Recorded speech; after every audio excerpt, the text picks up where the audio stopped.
This meal tonight was brought courtesy of the folks at Elegant Edibles, and I just thought it was terrific, and I want to thank the staff, and they can hear you inside. Thank you, folks.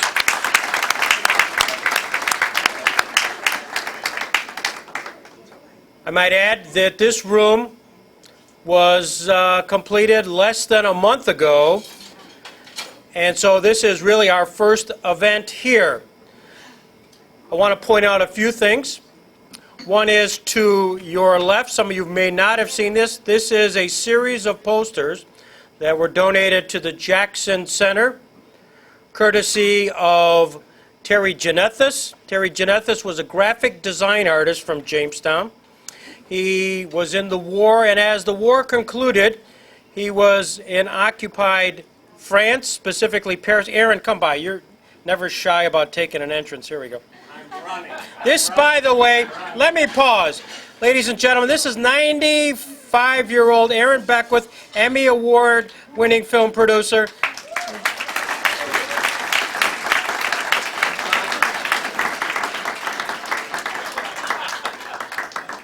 And he does this every year, Robin. So, yeah. So the posters were a gift from Terry Genethis. He found them while walking along the River Seine at various bookstalls.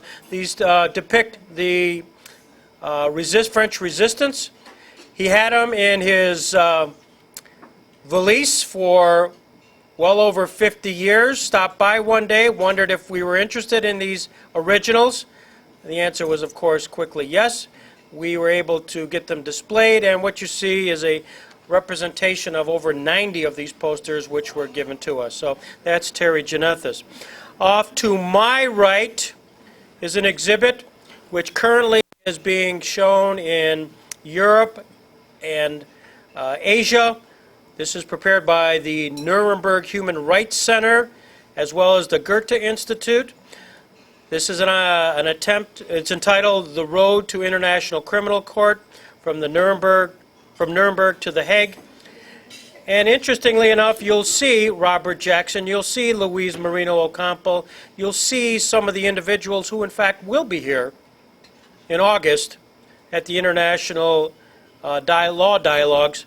And of course we welcome one and all. But this is the only place this is being shown outside of the outside of Europe and Asia. So we thank the folks. And in fact, in August, the head of the Nuremberg Human Rights Center is coming over to talk a little bit about that. Also, as you walked in, you had a chance to see a book display, which was sponsored by the Insurance Management Company, Cole Stearns. Thank you very much for making that happen. And the Chautauqua County Historical Society, James O'Brien, once again, thanks for setting that all up. And that wouldn't happen without James and Rita Goss. So that is the exhibit. It's great stuff. Books autographed by Robert Jackson and related Nuremberg material.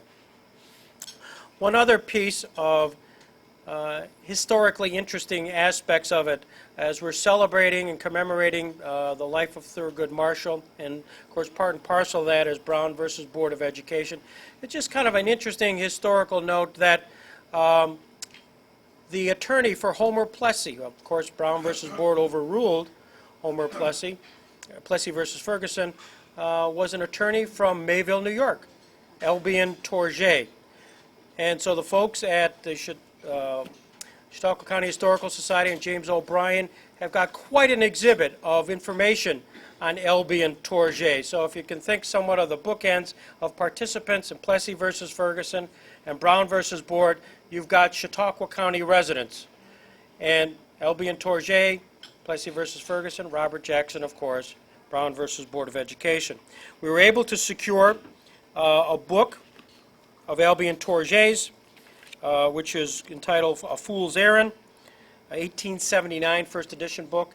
And since that is part of that whole Thurgood Marshall Brown versus Board legacy, together with information that James O'Brien, thank you James, is going to provide, we'll share that all with the Marshall family. We thank them for that. Also, just as a reminder, as you leave today, this book, autographed by the author, is in the entryway. Everyone it's autographed by Gail, so everyone please pick that up as you leave today.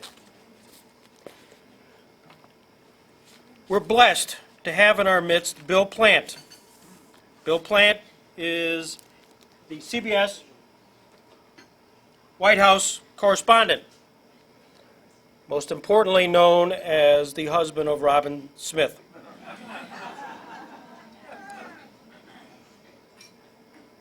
Bill was correspondent during the administration of Ronald Reagan, beginning in 1981, Bill Clinton, and George W. Bush. During the administration of the first President Bush, he was CBS's News State Department correspondent. His reports are seen regularly on The Early Show, where he's a senior White House correspondent, and the CBS Evening News with Katie Couric. And in fact, when Robin was here, Bill Plante was in Chernobyl, and we all had a chance, because he called in. He checked in that day and said, hey, I was just at Chernobyl, see me tonight. So the entire Western New York helped the sweeps ratings here, Bill. He's also covered the civil rights movement in Mississippi and Alabama, including Dr. Martin Luther King's historic march from Selma to Montgomery. He's received many major broadcast journalism awards, in addition to Emmy Awards for his coverage of the death of Princess Diana, the Reagan-Gorbachev Summit, and the Reagan 1944 re-election campaign. He won an Emmy for his investigative report on the U.S.-Soviet wheat deal broadcast on CBS News in 1972. His international work was recognized with a 1971 Overseas Press Club Award for his reports on the India-Pakistan War, and a second in 1975 for the best radio spot news reporting for his coverage of the fall of South Vietnam and the Cambodian government's evacuation of American personnel. Safe to say, Bill Plante has covered much of what's gone on in the last 40 years in the United States. I'm thrilled and honored to introduce Bill Plante.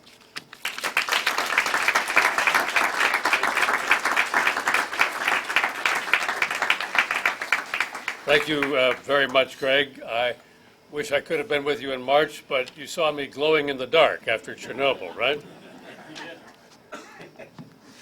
Which was a fun trip. Another story.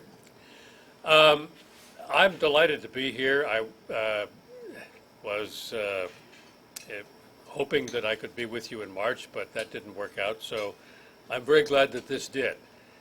I'm very glad because the 100th anniversary of Justice Marshall's birth provides a wonderful takeoff point for me to talk about what I first did when I came into network news. Now, I hasten to add, I was asked to be brief, and I will be. I mean, for those of us in television, brevity is the usual. We get a minute and a half. In fact, there's, of course, a story that I love, which I think I first heard from David Brinkley, which has it that if television had been invented when the Ten Commandments were handed down, the report would have gone something like this. Good evening. From CBS News, this is Newsbreak. At Mount Sinai today, God gave Moses 10 commandments. Here are the 3 most important. So in that spirit, let me tell you why I am really delighted to be here on Justice Marshall's birthday. The civil rights movement was the first thing that I covered when I went to work for CBS News. Was I prepared to do that? Not in any real sense. I'm from Chicago. I had never been further south than St. Louis. I was sent to Philadelphia, Mississippi in summer of 1964, where 3 civil rights workers had been murdered. I might as well have gone to the dark side of the moon for all I understood about what I was about to see and experience. So I have, I think, an appreciation for the work that Justice Marshall did in preparing the way for the civil rights movement that I then reported on for the next several years. My wife and I had the opportunity to see the play Thurgood, which is on Broadway, the work of George Stevens, I'm sorry. Roger was the founder of the Kennedy Center. I get them confused. George Stevens Jr. wrote Thurgood, and it's a wonderful picture, a wonderful portrait of Justice Marshall and his devotion to the rule of law. It illustrates how Marshall's work with the NAACP in the 30s, 40s, and 50s built the foundation for the civil rights movement of the 50s and 60s and 70s. In the play, there is a line very well delivered by Lawrence Fishburne, who's wonderful in the part, which has Justice Marshall laughing over the idea that after Brown, well, in 5 years, most of the schools would be desegregated. Laughable indeed. I was in high school when Brown was announced. I remember thinking with all the satisfied certainty of a 16-year-old, well, that's the end of segregation. Good. But of course, no such thing. But as Thurgood Marshall moved onto the bench in 1961, the careful and thorough legal approach which he constructed and charted continued. By the time I began working for CBS News in 1964, the civil rights movement had begun in earnest the push for voting rights. The headlines were in the clashes, the arrests, the murderous outrages. But the foundation was the foundation that Thurgood Marshall had put in place, anchored firmly to the rule of law. There was tension between the civil disobedience of Dr. King and the idea of the rule of law. Roger Stevens alludes to it in, George Stevens alludes to it in the play when he has Marshall suggest that he didn't always agree with Dr. King's tactics. As Stevens put it to me in a conversation, Thurgood thought that you shouldn't break the law. But at the NAACP in the 50s, he defended the Freedom Riders and the civil rights demonstrators. In the play, Stevens has Marshall grumbling a little bit about the fact that they got stuck with the cost of all that. But he just grumbles a bit. The foundation that Thurgood Marshall laid down was in place when Dr. King began his voter registration drives in Alabama in 1965 in January. And that's when I began to cover him regularly. And after the violent clash at the Edmund Pettus Bridge in March, which you saw in my wife's film, the drive culminated in the march from Selma to Montgomery in late March of that year. But the legal battle continued in the courts while the demonstrations went on in the streets. And it was just as key as the demonstrations. I went back and looked at a report that I wrote in early February of 1965. It was for radio. And here's what it said. The battle going on in the courts is more important in many respects, but the demonstrations in the streets provide the drama lacking in the courtroom. So, though a federal injunction last week ordered a speed up in registration, the marching on the Dallas County Courthouse will continue because Negro leaders hope to force the registrar's office to take applicants more often than the 2 days a month provided for by state law. The tension continued as well. Another report from around the same time. There are voices of moderation counseling the Negro leadership to stop demonstrating. The Justice Department reportedly has made a request for an end to the demonstrations. We who covered the movement watched as it provided the impetus that led up to the Voting Rights Act of 1965, which was signed in August. As with Brown, the hopeful assumption that the Voting Rights Act would quickly remedy the inequalities in registration was way too optimistic. The law had to continue to work.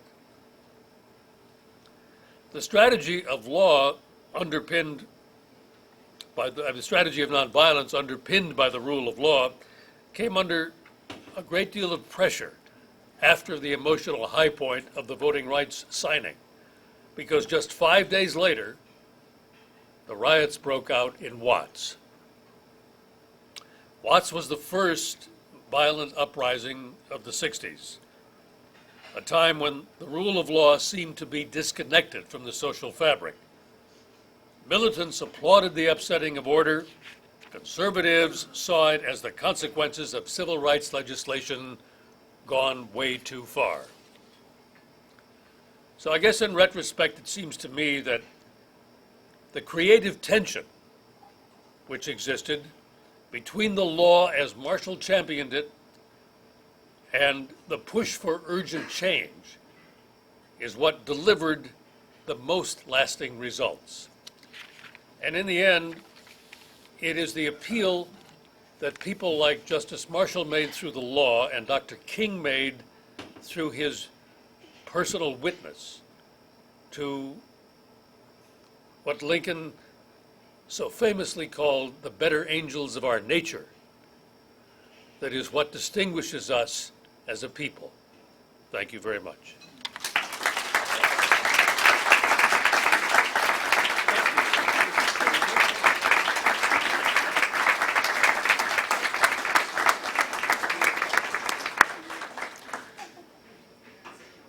Wow. Thank you, Bill. That was just terrific. We've had an extraordinary evening. Please continue to enjoy your dessert. But as far as the formal aspect of the program and our opportunity to pause, reflect on Robert Jackson at the Robert H. Jackson Center and its legacy, and a special evening tonight to pause and reflect on the 100th birthday of Thurgood Marshall, we thank Professor John Barrett, we thank Bill Plante, and we thank all of you for continuing to participate and to support this organization. Can I ask you a question? Sure.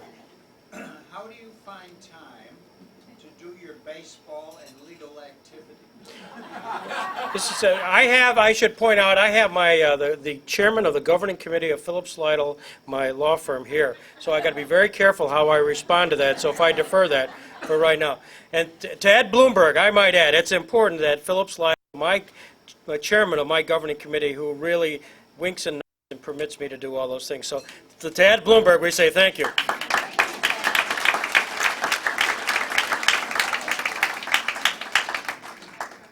So I'm not giving you an answer. With that, we formally stand adjourned. Thank you, one and all.